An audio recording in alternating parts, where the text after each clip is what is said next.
Oi pessoal, hoje no Fala Pra Psico nós teremos uma convidada muito especial, que é a professora doutora Belkis Romano. Ela é psicóloga hospitalar e ela implantou o serviço de psicologia hospitalar no Instituto do Coração, no INCOR do Hospital das Clínicas. Então, primeiramente, a gente gostaria de agradecer a disponibilidade que ela teve de vir gravar aqui com a gente, fornecer todo esse conhecimento para vocês. E também um agradecimento especial para a psicóloga Beatriz Abraão, que fez com que esse vídeo fosse possível. Então a gente espera que vocês gostem.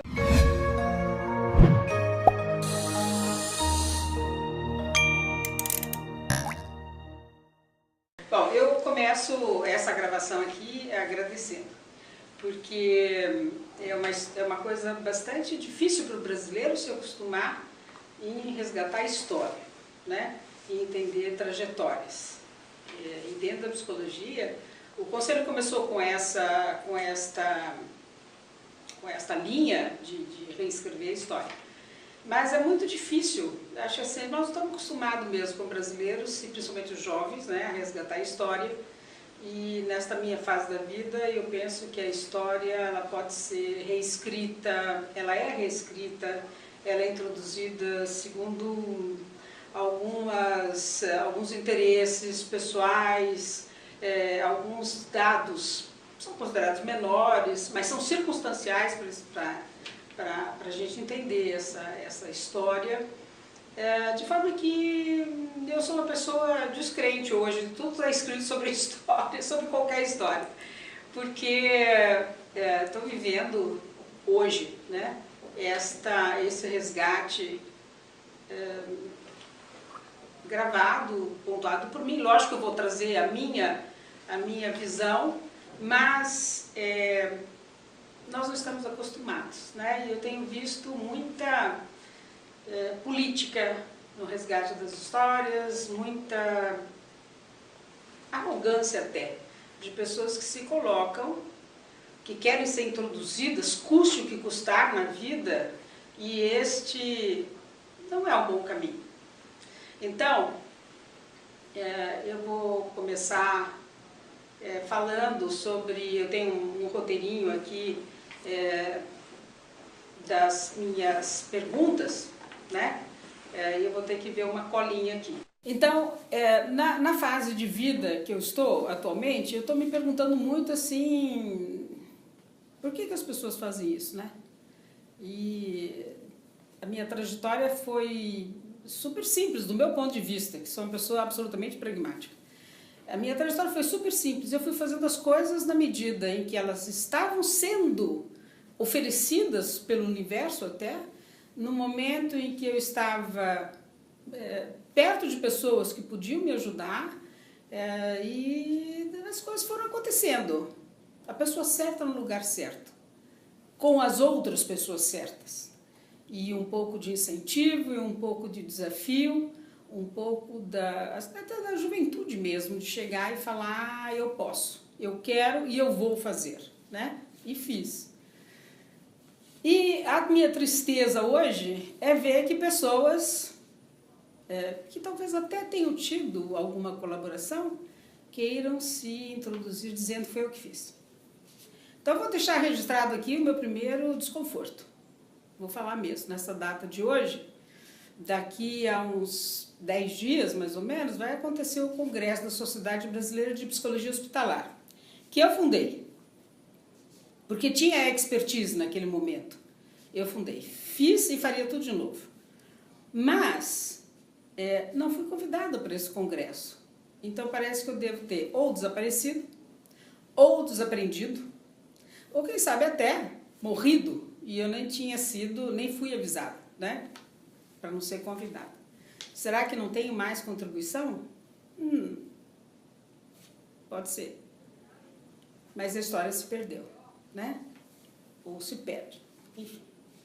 Não que tenha a obrigação de me convidar, mas achei um pouco deselegante, sendo que eu ainda estou na ativa, estou produzindo. Bom, mas enfim. Enfim, fica registrado. Já que eu tenho esse canal para falar, fica registrado. A primeira pergunta do nosso roteiro é como foi construída a história da psicologia hospitalar no Brasil. Então, nós temos que resgatar um pouquinho a história da psicologia no Brasil, né? Ela é uma profissão que entra tardiamente, eu estou falando décadas de 60, como sendo uma profissão regulamentada. Então, não havia psicólogos antes dessa regulamentação? Havia. Só que eles eram filósofos, eles eram pessoas formadas em letras, em outras atividades do conhecimento, em outros ramos do conhecimento, e depois eles foram sendo autorizados por conta de cursos a receber o título de psicólogos e desenvolver aí as suas atividades. A psicologia no Brasil, ela é regulamentada em 62, então aí começam os cursos universitários de fato, com esta formação totalmente voltada para as atividades de uma profissão especificamente. Então os nossos professores, eu fiz a PUC de São Paulo, os nossos professores eram na grande maioria estrangeiros, que eram psicólogos formados lá fora, né? Na Itália, na Áustria, nós tínhamos esses na Argentina. Então esses professores vieram para cá e começaram a nos ensinar como ser psicólogos. E aí começa então uma formação do tipo generalista. Psicólogo é psicólogo, ponto e basta. Aliás, era a história de todos os momentos, né? A medicina mesmo era médico, né? Se falava no médico de família. Os engenheiros eram engenheiros somente. Depois, com o volume do conhecimento e com os desafios, principalmente na intersecção com as outras profissões, você obrigatoriamente começa uma especialização. Então, quem fazia clínica, quem fazia organizacional, quem fazia escolar, eram as três grandes áreas onde o psicólogo podia se especializar. Depois, mesmo dentro da clínica, aí começa uma subdivisão em linhas teóricas. Então, quem era freudiano, quem era lacaniano, quem era junguiano, mas não começam a diferenciação das atividades em locais. Por volta da década de 50, aqueles psicólogos ainda não psicólogos de formação total, assim, mas formação complementar, começaram a entrar dentro do hospital. E nós temos um primeiro registro no Hospital de Clínicas de Porto Alegre e depois, quase que simultaneamente, aqui no Hospital das Clínicas de São Paulo, no Instituto de Ortopedia, pela Matilde Neder.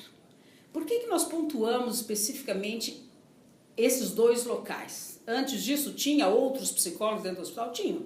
Mas eu gostaria de deixar bem claro que uma coisa é aquele psicólogo contratado pelo hospital ou com atividades exclusivas no hospital ou para o desenvolvimento e atenção daqueles pacientes. Diferente daqueles outros colegas que entraram em hospital para fazer uma tese, por exemplo. Vou medir o nível de ansiedade de crianças antes da cirurgia. Vou medir, entra, sai, faz coleta de dados, levanta e vai embora. É diferente. Então, esse é um problema da história. Muitos se arrogam, eu estive aqui em primeiro lugar. Não, você esteve lá fazendo um projeto de pesquisa para a sua titulação, ou para o seu desenvolvimento, ou até para o desenvolvimento da própria profissão. Mas não eram pessoas que efetivamente estavam ali com um único, exclusivo desafio de desenvolver a psicologia dentro do hospital.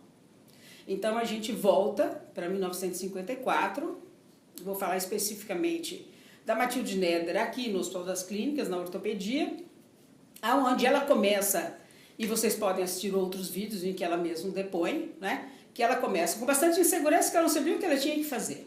E por que isso aconteceu? Porque o Instituto de Ortopedia aqui nosso do HC, ele recebeu um grande incentivo da Fundação Rockefeller, que era americana, né? E por que ortopedia? Porque os Estados Unidos já naquela época tinha muitos mutilados, tinha muita gente pós-guerra. E eles precisavam fazer uma reabilitação total dessa pessoa. Então lá nos Estados Unidos eles tinham um modelo da reabilitação emocional incluída, né? Então, quando a Fundação Rockefeller investe maciçamente no Instituto de Ortopedia aqui no HC, ele precisa ter uma psicóloga. Então ele chama Matilde, a Matilde não tinha um modelo dentro de uma especialidade, que seria trabalhar dentro do hospital, ela tinha um modelo clínico de consultório. Então, essa é a primeira diferença que acontece, né? O que é psicologia hospitalar e o que é psicologia clínica. Psicologia clínica você faz dentro de um consultório. E isso tem algumas implicações. Primeiro, na maior parte das vezes você trabalha sozinho, você pode até falar com outro, passar uma informação, enfim, mas você trabalha sozinho. A velocidade das informações e o tipo de informações é bem diferente. Segundo, o paciente chega para você e você vai trabalhar em cima daquilo que ele te traz. Quando você vem para dentro do hospital, primeiro você tem a equipe do teu lado o tempo inteiro. Se não seja, que não seja intelectualmente, eles estão do teu lado fisicamente, né? Pelo hospital inteiro, e te obrigam a pensar, fazem perguntas, te desafiam, vai desde a pergunta por que você não trabalha à noite que nem a gente, até como é que você pode ajudar, ou até fazendo pequenos diagnósticos. A fulana está chorando, então ele está deprimido. Então, são grandes desafios para você se renovar o tempo inteiro. O segundo ponto é que o teu paciente está lá, na maior parte das vezes você vai até ele. Então, este começo da Matilde, em que ela fala, eu também não sabia o que fazer, por causa que o modelo dela foi o de clínica dentro do hospital, aonde o psicólogo fica sentado dentro da sala, esperando as coisas acontecerem e chegarem até ele. Dentro do hospital é mais dinâmico, você tem que ir, você tem que estar presente, você tem que entender o significado de uma cirurgia, de uma amputação, de uma morte, de uma UTI para uma família, enfim, você precisa estar participando ativamente desse movimento todo. Bom, então, a psicologia dentro do hospital começa nessa década de 50, né? Na década de 60, começo da década de 70, eu começo a minha trajetória dentro da psicologia. Eu estudava na PUC, como eu já disse, de São Paulo. Para quem conhece São Paulo, é aqui pertinho, né? Descendo o morro, a gente está na PUC, né? Então, quando eu estava no segundo ano, nós tínhamos uma cadeira na Escola Paulista de Medicina, que fazia um convênio com a PUC, para as questões anatomofisiológicas, né? Para as disciplinas anatomofisiológicas. Então, eu fazia uma disciplina de anatomia, fiz no segundo ano, e eu fiquei encantada com o cérebro. Assim, como funciona isso, que coisa mais linda, né? Como a gente é governado. Aliás, nós somos só o cérebro, né? Tudo. Né? A liberação dos meus hormônios, a digestão do meu café da manhã, o movimento que eu estou fazendo agora, a minha respiração, junto com esse movimento, tudo é esse cérebro que faz. E eu fiquei encantada com essa neuroanatomia. E, por outro lado, na PUC, nós éramos muito jovens, né? Então, alguém teve uma ideia lá na sala de chegar e falar, olha, o HC é aqui perto, vamos até a psiquiatria para ver se a gente pode fazer um estágio, imagina, segundo ano da escola. O nosso curso era de 6 anos naquela ocasião. Então, nós viemos mais ou menos umas 10 pessoas aqui para a psiquiatria pedir para fazer estágio, sem saber nada, né, da psicologia. Sem saber nada de nada, para dizer a verdade, nem psicopatologia. E aí o nosso chefe, Dr. Máximo Lamberto Stefano, era um duplo. Ele era médico e tinha feito esta autorização, enfim, esse curso para ser psicólogo também. Então ele era um chefe duplo, né? E aí ele viu a gente e falou, não, claro, pode vir, à vontade, fiquem aqui, tal, não sei o que lá. Só que não nos apresentou um programa de estágio. Nós tínhamos outras psicólogas já trabalhando na psiquiatria nessa ocasião, né, falando de 54 até 70, o HC se abastece de psicólogas em seus quadros funcionais, mas elas tinham o mesmo modelo e a mesma questão da psicologia clínica anterior que eu citei. Então, por exemplo, eu me lembro, nós tínhamos uma colega, uma psicóloga formada na psiquiatria, ela só fazia TAT, especialicíssima em TAT. ela inclusive desafiava a gente, dizia, não me conte nada sobre o sujeito, me diga o teste e eu vou te dizer quem é o sujeito. E ela acertava sempre, assim, meio psicóloga bruxa lá, mas enfim, né? Ela sabia tudo sobre isso, a mulher era muito boa, né? Então, existiam outras psicólogas, mas trancadas na sala, né? Era lá no quarto andar na psiquiatria, elas ficavam trancadas no quarto andar, esperando os médicos psiquiatras fazerem uma solicitação de avaliação de personalidade com testes, ou uma avaliação de inteligência com testes, e elas chamavam o sujeito subia, fazia a avaliação, se escrevia um relatório, esse relatório era anexado no prontuário, que era um prontuário de papel. Se as pessoas liam ou não, não sabemos. Então elas eram muito especialistas, muito respeito, aplaudo, enfim. Mas nós não tínhamos um plano de estágio. Aliás, a gente nem sabia psicopatologia, né? Não devia jamais ter entrado. Então nós fazíamos um grupo de estudo, nós mesmos, o grupo estudava psicopatologia, nós estudávamos esquizofrenia, lia no livro, descia e falava, quem é o esquizofrênico aqui? É fulano. Ah, então vamos ver como é que está o curso de pensamento, como é que ele conversa com os outros, como é que é a agressividade, qual a diferença dele com o psicótico. Então nós aprendemos psicopatologia mais ou menos ao vivo e a cores, né? E foi muito bom, né? É uma prática, uma teoria prática fantástica, insubstituível. Aí passou o primeiro ano, muitas do nosso grupo desistiram do hospital, acharam que não era legal, mas eu tive um acontecimento pessoal, assim, particularmente, né? Que me mudou um pouco, foi mudando meu rumo e me levando para dentro do hospital cada vez mais. Então, a psiquiatria atendia todo o complexo HC, né? São formados de várias clínicas, tem a obstetrícia, a neurologia, a unidade infantil, enfim. E quando alguma dessas clínicas tinha uma questão para a psiquiatria, ela preenchia um papel e ia para uma pasta, que era uma solicitação de consulta. E nós, psicólogas, olhávamos a pasta, a gente não precisava obrigatoriamente seguir a ordem cronológica, nós podíamos pegar aquele que a gente mais se interessasse, né? E de repente tinha lá na pasta, no final desse primeiro ano, um pedido de consulta da neurologia.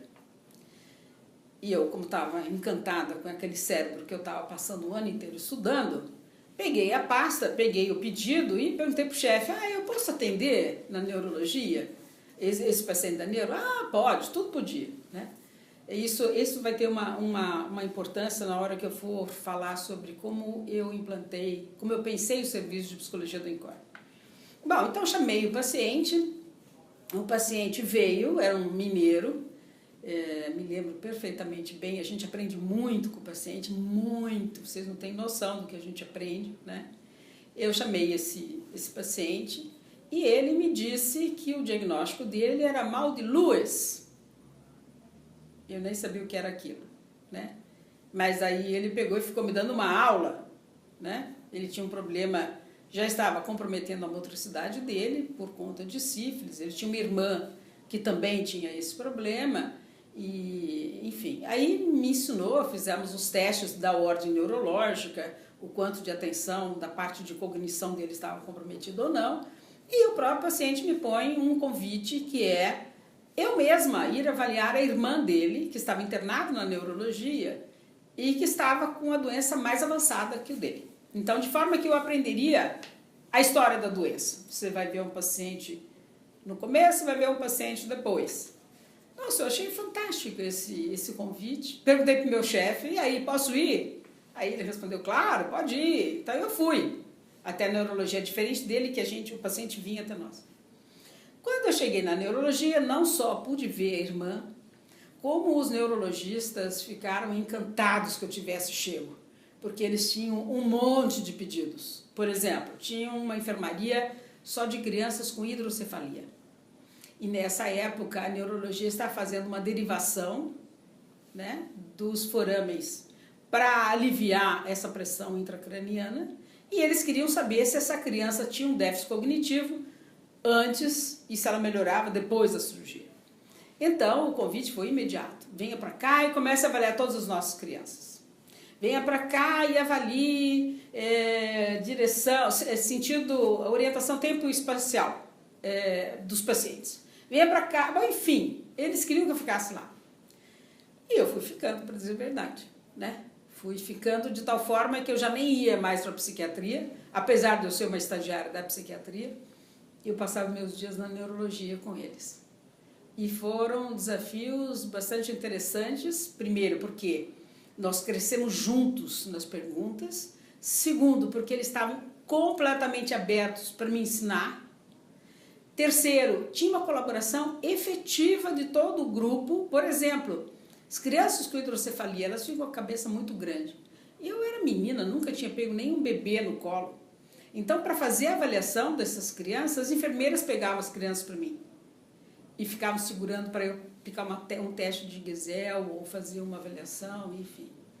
Então, a gente foi construindo junto uma relação, eles prestavam atenção no que eu dizia, eu entendia o português deles, porque eu estudava neuro, né? O que para eles era uma economia terrível.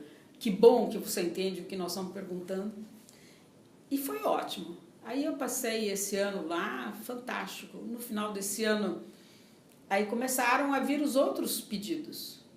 Alguém que vai fazer uma cirurgia de fígado começou a pedir para eu estar junto, para eu fazer uma avaliação, enfim. Foram tantos. Aí eu comecei a abrir mão dessa contribuição, a me focar mesmo na neurologia. E aí eu fiquei mesmo. Aí nós começamos a estudar cirurgia de epilepsia.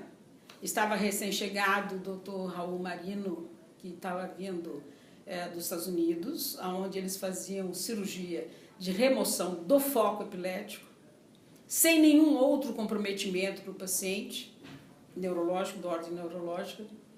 E nós começamos a fazer a avaliação do sujeito pré e pós-cirurgia.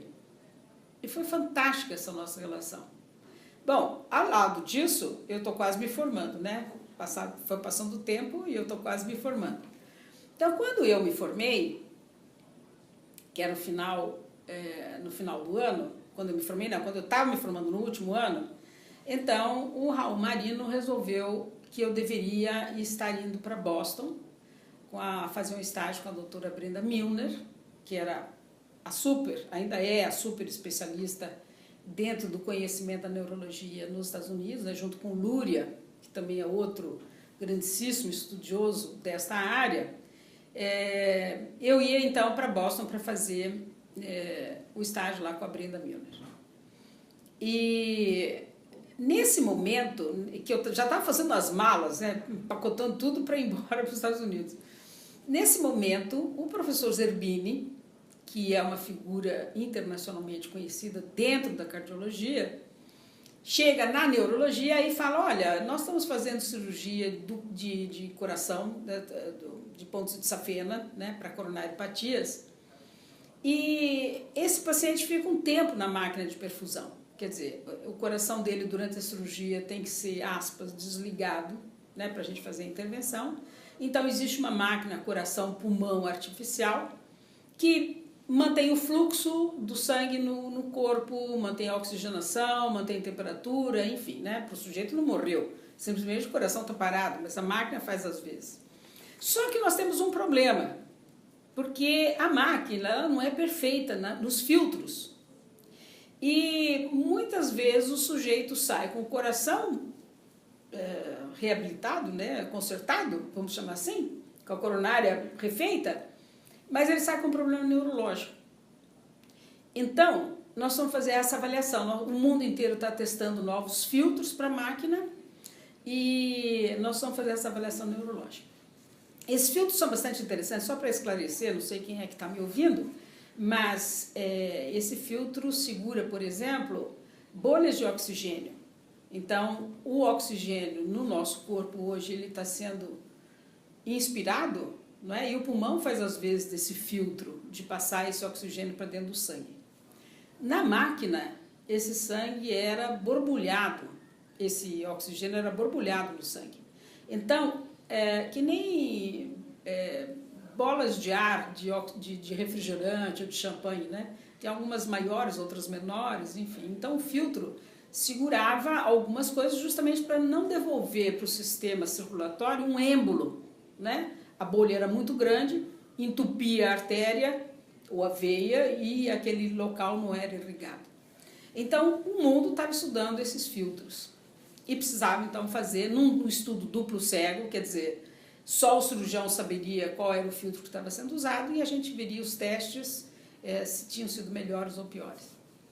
Então o professor chega na neurologia, faz esse pedido e traz essa proposta de projeto de pesquisa e o pessoal da neurologia disse que a única pessoa que poderia fazer essa pesquisa era eu. Então eu fui com o professor, na época ele estava aqui no HC, mas ele estava operando lá acho que por circunstâncias mesmo temporais, lá na Beneficência Portuguesa. Foi lá que eu assisti minha primeira cirurgia cardíaca com ele. Foi lá que eu comecei a ver os primeiros pacientes dele.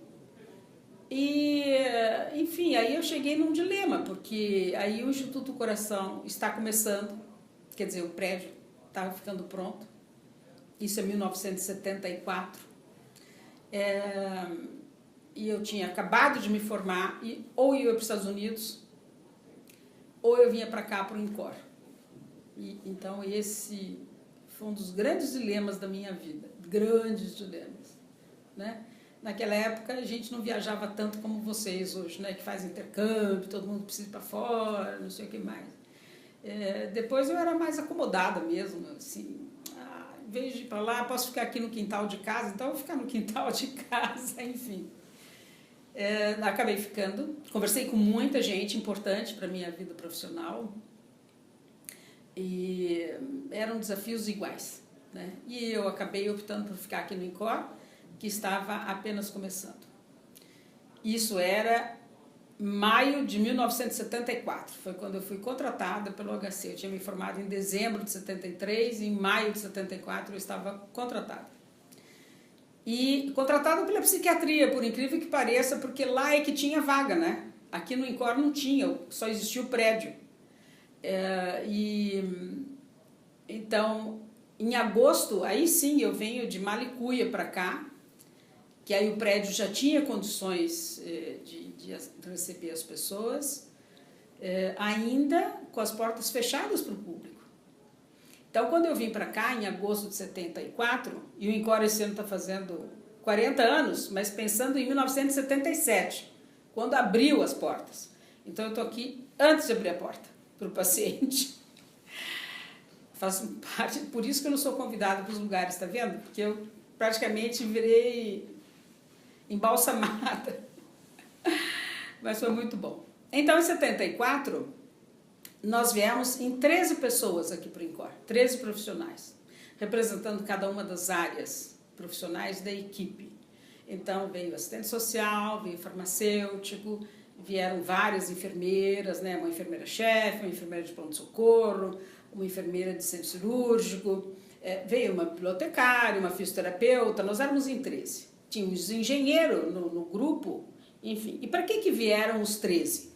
Nós tínhamos um chefe, Dr. Humberto de Moraes Novaes, que acabou sendo superintendente do hospital e ele foi o orientador da minha tese de doutorado.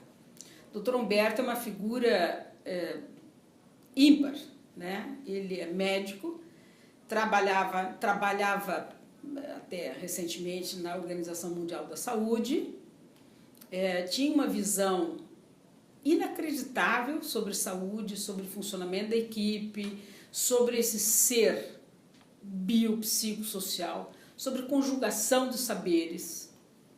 Ímpar, ímpar. Então, ele coordena esse grupo de 13 e a nossa função, enquanto as portas estavam fechadas, era escrever os manuais de funcionamento para todo esse instituto. Então, se vocês vão até um ambulatório hoje, vocês vão ver o paciente entra pela porta, nessa posição geográfica mesmo. Entra pela porta, passa por todos os exames e no fim chega na consulta. Por quê? Porque quando você vai à consulta pela primeira vez, o médico vai pedir algumas coisas que já está combinado. Vai pedir um exame de sangue, vai pedir um exame de urina, vai pedir um raio-x de tórax, vai pedir, enfim, tem coisas mínimas que sempre, independente da sua queixa, ele vai pedir. Então, esse paciente faz o fluxo otimizado. Quando ele chega lá no que a gente está chamando pós-consulta, né, ele já tem, nós sabemos quem é ele. Agora, então, nós vamos particularizar esse conhecimento. Então, pedir um exame mais apurado, enfim.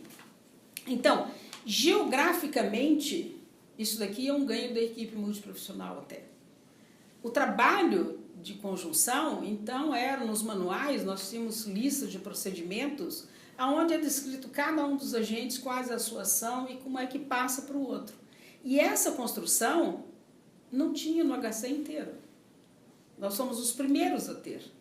Então, nós precisávamos saber, nós precisávamos conversar muito. E aí, voltando para mim, né, para a psicologia especificamente, eu digo que foi um grande sofrimento começar a pensar nessa parte de gestão, né? Assim, como eu podia fazer isso? Então, duas coisas aconteceram. Primeiro, lembra do não tinha plano de estágio? Lembra do você pode fazer qualquer coisa? Lembra do papel e você fica sentado dentro da sala? Então, tudo que era não, aquilo que eu vivi durante 4 anos no HC como estagiária, passou a ser o sim aqui dentro da psicologia. Então, psicólogo dentro da sala não tem. Psicólogo anda. Psicólogo não recebe papel, não recebe solicitação de ninguém. Pode até receber como uma fonte adicional, mas a pessoa vai estar no corredor, vai estar andando, vai estar entendendo o que é uma parada cardíaca, vai entender o que é o vizinho do lado ter presenciado uma parada cardíaca. Ela vai até o centro cirúrgico conversar com o cirurgião, ela vai conversar com as enfermeiras na UTI, ela vai estar lá à disposição como qualquer outro profissional. Ela continua trabalhando à noite, mas está lá. Estagiário nosso aqui, nós temos desde a década de 80, é planejadamente cada minuto, nós sabemos exatamente onde a pessoa vai estar e o que ela vai estar fazendo. Primeiro dia de aula, segundo dia não sei o quê, horário da sua discussão, carga horário de supervisão, a que você vai ter acesso, qual o texto que você vai ler. Por quê? Porque eu fui aquela estagiária que podia fazer qualquer coisa. Então, tudo aquilo que eu vivi passou a ser o não para esse modelo que foi implantado aqui. Isso é de 74 a 77. Esses trabalhos, inclusive, não só estão disponíveis aqui no próprio INCOR, mas eles estão publicados também em livros de organização hospitalar pela Fundação Getúlio Vargas. Então, foi um desafio bastante grande. Mas só foi possível porque eu estava nesta equipe de 13 e porque nós tínhamos o professor Humberto, o doutor Humberto, trabalhando conosco e nos assessorando. Foi realmente imperdível ter vivido esse período. Então, esse é o primeiro desafio. O segundo desafio era, entender de gestão hospitalar, né? Porque na minha formação como psicólogo, nem pensar, né? Então, nós fomos desafiados pelo Dr. Humberto a todos fazermos cursos de administração hospitalar. Então, cada um de nós saiu para fazer uma pós-graduação, cursos de administração hospitalar. E eu fiz, né? Que é uma coisa também inédita para um psicólogo. E aqui eu vou fazer um parênteses. Quem é o psicólogo? Como é que eu vejo quem deve ser o psicólogo? O psicólogo tem que ser essa pessoa com a cabeça abertíssima. Parem de ficar estudando só psicologia. Não dá certo. Ensinam-se no mundo. Você precisa saber o que está acontecendo no mundo. Precisa. Não tem essa coisa de, minha linha teórica basta. Mentira. Hoje o mundo exige que minimamente você conheça outras coisas. Então, há uns dias atrás, nós tivemos aqui no Instituto uma palestra, a palestra das quartas-feiras, né, que é um desafio para conhecimento amplo e restrito da equipe toda, de um professor titular de São Carlos, que veio nos mostrar os avanços em bioengenharia. Então, como está funcionando o microcomputador, como é que você tem, por exemplo, o que eles chamam de snake, que é um instrumento maleável, que vai com uma microcâmera filmando, não sei o quê. Ah, o psicólogo precisa estar sentado vendo isso? Precisa, precisa. Nós vamos saber do que nós estamos falando, a que o paciente vai ser submetido e que possíveis interpretações ele vai dar a essas coisas que estão acontecendo com ele. Até esses instrumentos todos. Nós fizemos um trabalho, e eu fui chamado para fazer um trabalho aqui, com o nosso aparelho de ressonância magnética, um dos primeiros do país, lá atrás, né? E a agenda era apertadíssima, entra um, sai outro, porque a máquina é muito cara e ela precisa se pagar. Então, vamos otimizar a máquina. Contudo, ninguém pensou em pacientes claustrofóbicos. O claustrofóbico interrompe a agenda. Ele não entra na máquina. E a agenda fica subutilizada. A máquina fica subutilizada, a fila crescente. Então, nós somos chamados para dizer como é que nós vamos trabalhar com esse paciente, como é que nós vamos identificar esse paciente que vai ter problemas para fazer esse exame. Então, vocês vejam, nós estávamos ali, uma contribuição da psicologia para a otimização da máquina.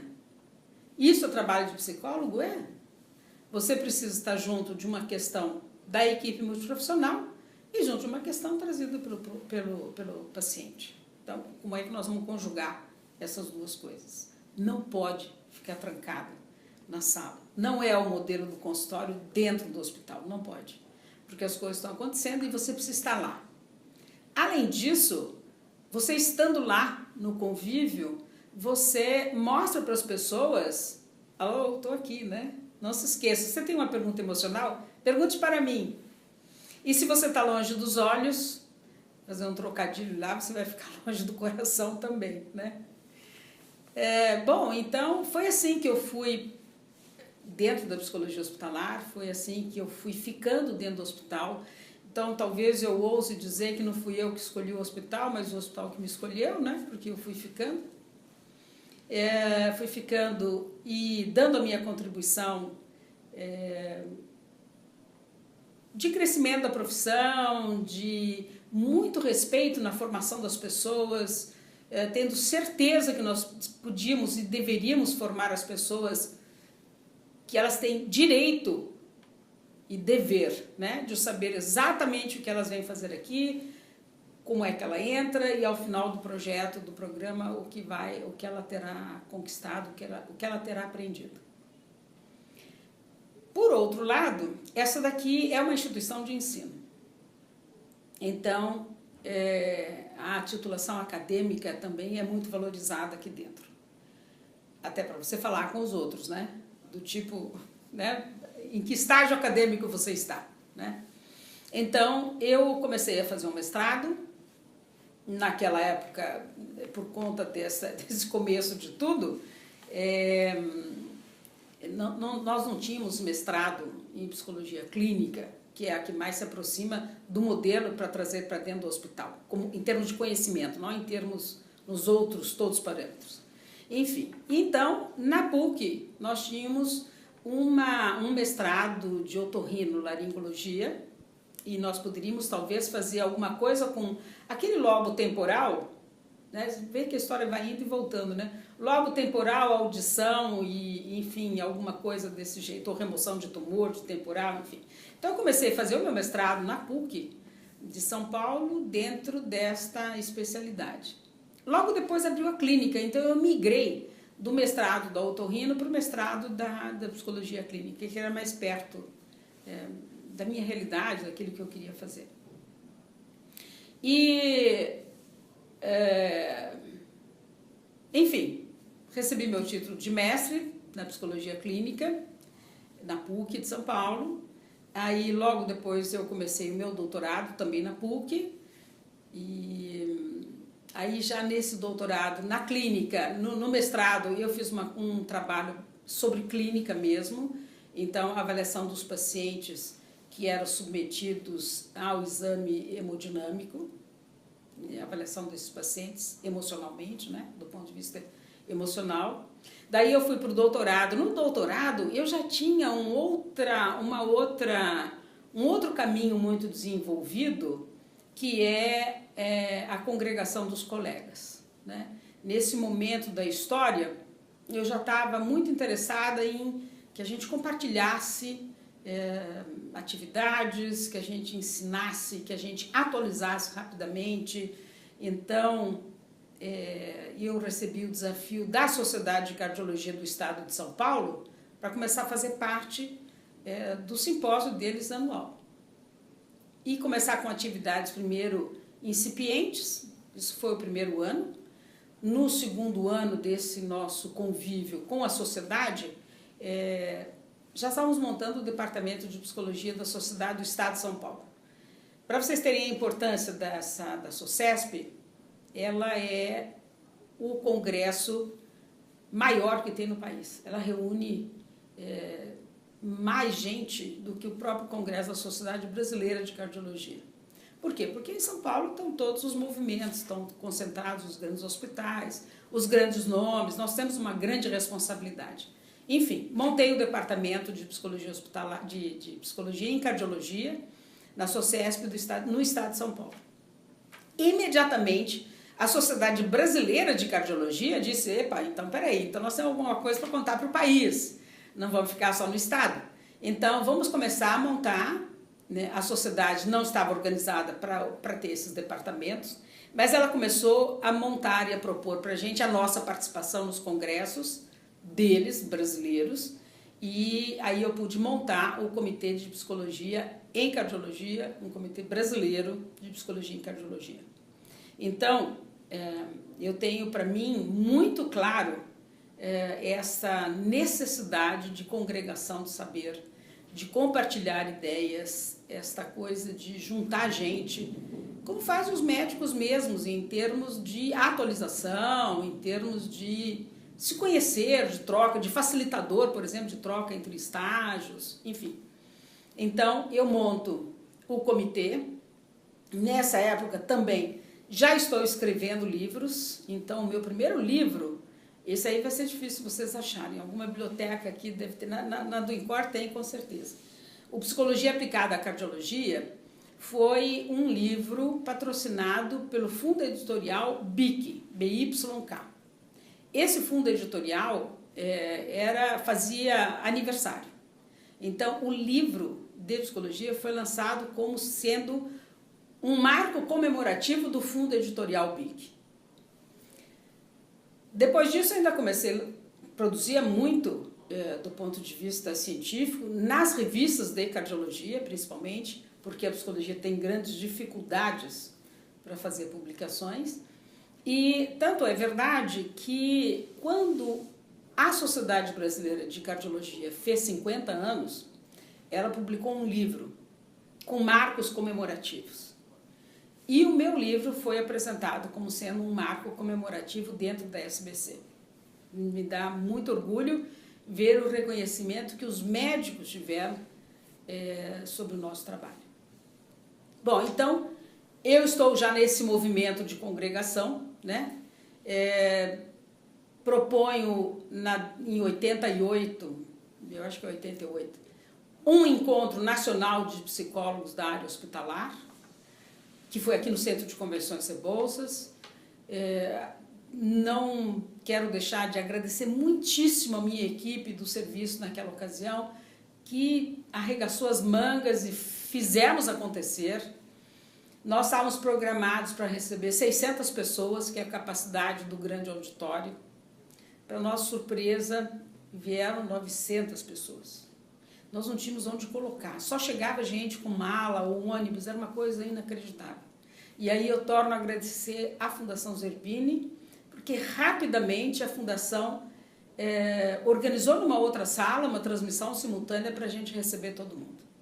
E ao final desse evento, os colegas pediram para que esse encontro, que só chamava Encontro de Psicologia Hospitalar, fosse nomeado de primeiro encontro, que a gente tivesse um segundo.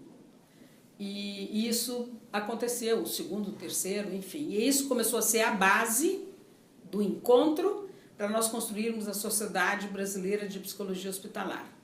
Por um lado, eu tinha o conhecimento administrativo e de gestão através do departamento e do comitê, fundados anteriormente, né?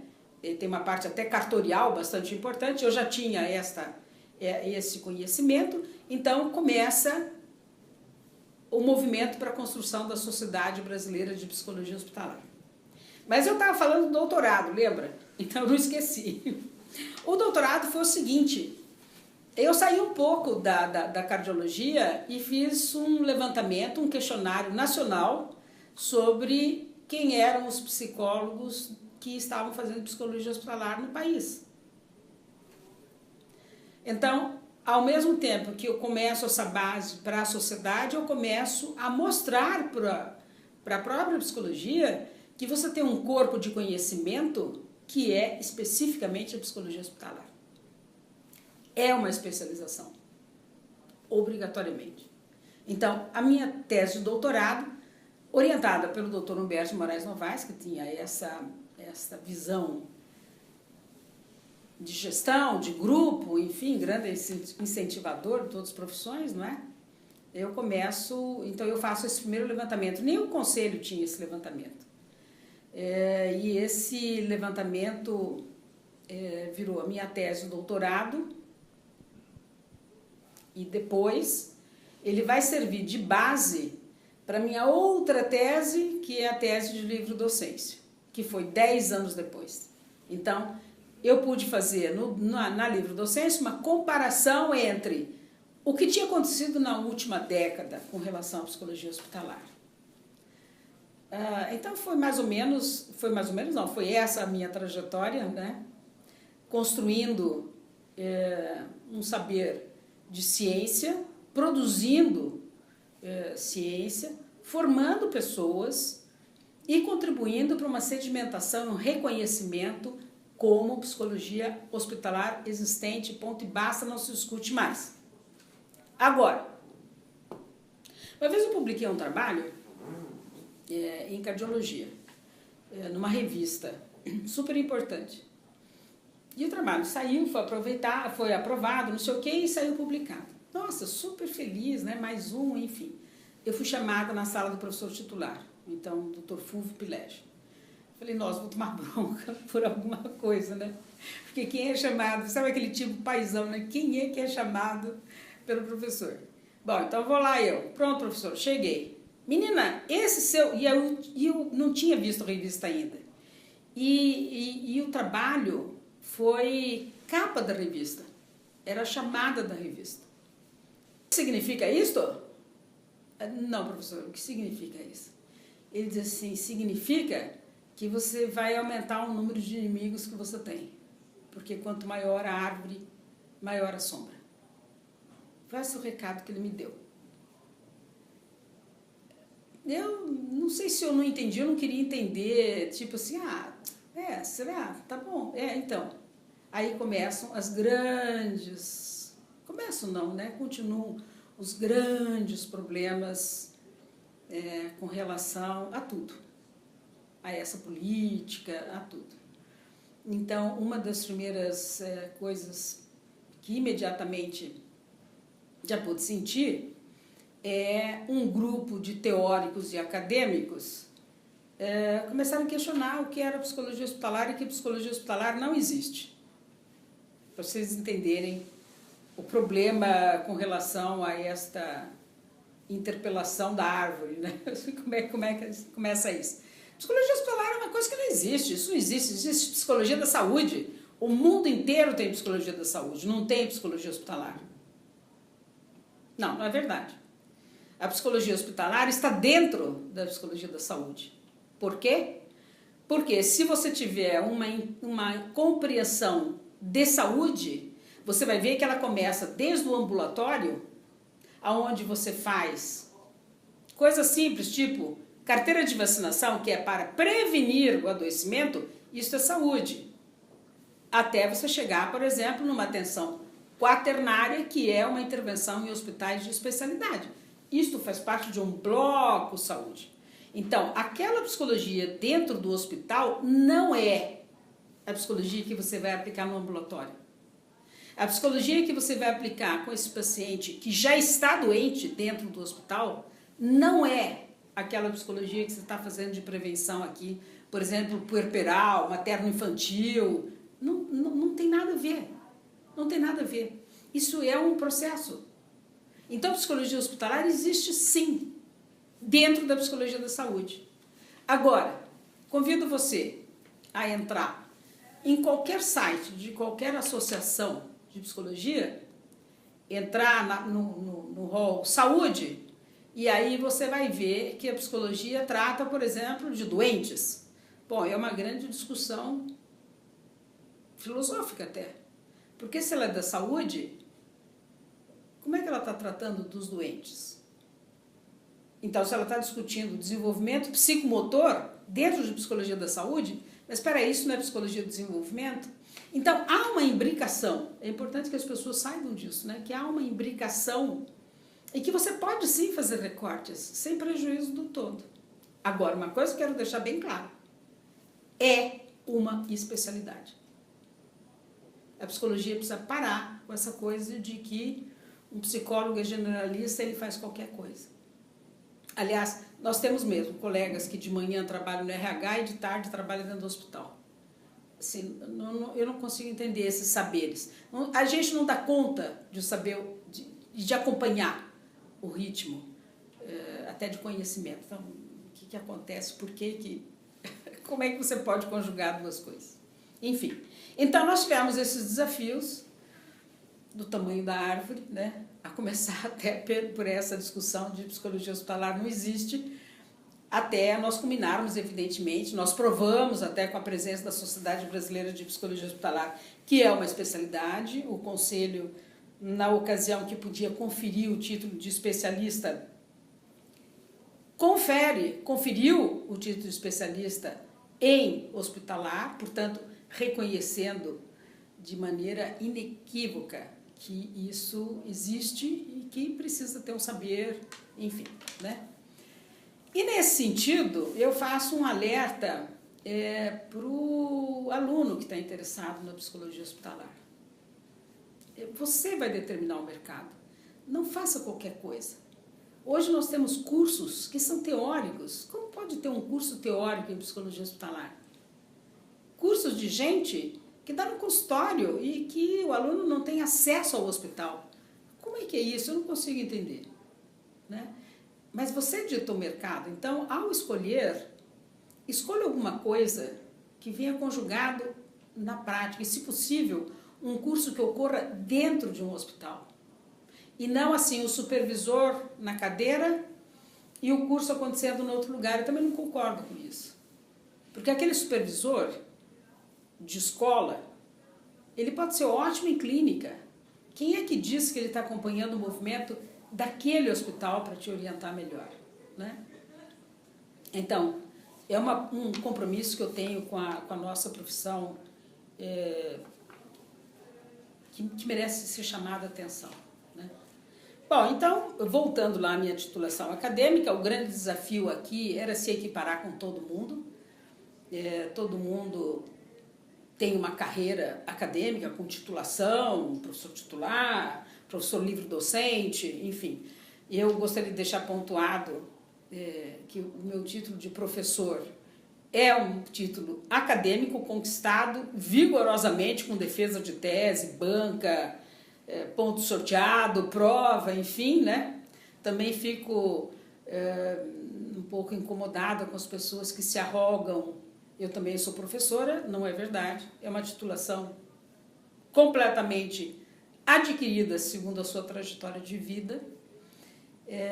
E eu faço, então, esse concurso de professor livre-docente pela USP. Então, mestrado e doutorado pela PUC e a livre-docência pela USP. Continuo formando as pessoas. Acho que nós temos uma obrigação. Ao saber alguma coisa, você precisa obrigatoriamente transmitir. Porque nós não vamos ficar aqui para sempre. Então, e a ciência e tudo tem que andar para frente. Então, o próximo colega que vem na juventude, né, tem uma pergunta, tem um desafio, tem um interesse, tem até uma predisposição, né, é ele que vai levar para diante. Então, nós precisamos formá-lo como base e incentivá-lo para caminhar mesmo, para ir para frente. Se eu mudaria alguma coisa na minha trajetória, não mudaria nada. Nada. Aliás, gostaria muitíssimo de voltar para trás e fazer tudo de novo, exatamente igual. Exatamente igual. Mas, preste atenção, nunca fiz com essa loucura, com essa avidez, eu vou ser, eu vou fazer, se não for eu, não vai ser não sei o quê. Não, assim, as coisas foram acontecendo, as pessoas do meu lado foram me incentivando, a idade, o desafio de querer enxergar a psicologia de uma outra maneira, de uma maneira complementar, como especialidade mesmo, o desafio de estar aqui nessa instituição, que me desafiou também a competir com todo mundo, porque é muito triste você chegar, dizer, não é triste, é até envergonhoso, embaraçoso. Você está no corredor e todo mundo virar e diz assim, estamos indo para o Congresso Europeu, você não vai? Aí você vira e diz assim, não, eu vou ficar. Assim, não tem nada disso, estou indo junto. Estou indo junto, claro. E vamos apresentar o nosso trabalho, meu e seu. Não é só o meu trabalho. É um trabalho pensado a 2, a 3, a 5, enfim, desafiado por você, vamos junto, né? Aprendemos todos. Então, não mudaria nada. Eu faria tudo com saudades, tudo exatamente igual. Foi muito bom, é muito bom, está sendo muito bom. Orientei, faço parte do grupo de orientadores aqui do curso de pós-graduação, primeiro em fisiopatologia instrumental, porque era onde estavam congregados multiprofissionais na Faculdade de Medicina da USP, e dentro do departamento de cardiopneumologia. Fiz o que eu tinha que fazer e vou fazer de novo, enfim. Além do que, contribuir assim, com essas coisas que aprendi, com essa questão da gestão, com esse desafio cartorial, de agregar pessoas, é nossa obrigação. Estava ao nosso alcance, por que não? Né? Aliás, vou até contar uma particularidade. Quando eu fundei a Sociedade Brasileira de Psicologia Hospitalar, eu coloquei a central, o escritório da sociedade em Belo Horizonte. E tem um motivo até, porque a próxima presidente seria de Belo Horizonte e ela não tinha tanto traquejo nessa questão de congregar as pessoas. Então, para ela não ter dificuldade até para conversar com sócios, conversar com uma secretária, naquela época, vocês têm que ver a dimensão histórica, né? Essa conversa à distância ainda não era tão desenvolvido, né? Para que ela ficasse confortável e que a sociedade durasse mais 2 anos, aí ela vai se sedimentando, ela faz 4, 2 comigo, 2 com ela. Então a escolha foi que o escritório estivesse perto dela, não perto de mim. Até isso foi pensado. E até hoje a sede da sociedade lá em Belo Horizonte. Como última pergunta nesse bloco aqui, nem sei o que é isso aqui, mas enfim, como você se sente como uma das principais referências? Eu não me sinto nada, eu me sinto normal, eu me sinto, lógico que eu tenho um prazer em ser reconhecida, acho muito divertido ficar tirando foto com as pessoas, acho uma delícia ficar escrevendo dedicatórias, e eu procuro escrever dedicatórias assim, bem personalizadas, né? Paro para conversar com as pessoas. Acho que temos uma grande responsabilidade de transmissão. Acho que é isso, assim que eu me vejo. Nós temos uma responsabilidade de transmissão. Agora, eu preciso também que o outro queira ouvir, né? Que ele se interesse pela história, que ele pergunte como começou, enfim. Porque a roda é absolutamente redonda. Então, quando ela começa a girar, é preciso que alguém faça com que ela continue girando. Então, para continuar a fazer girando, você, por favor, essa é uma coisa que eu odeio nos psicólogos. Tudo parece que começou quando eles abriram os olhos. Sabe aquele estágio do Piaget, a brincadeira, né? O mundo sumiu, o mundo apareceu. Não, o mundo já existia antes. Então, quando você chegar, Assim, veja o que já foi discutido a respeito de qualquer assunto que você queira. Veja como é que está a produção científica disto. Veja em que momento estão as perguntas, os conceitos, enfim. E leve para diante. Você não pode começar a fazer a roda do começo, a roda continua. E é esse o nosso compromisso, a transmissão do saber, para que ele gere outra pergunta.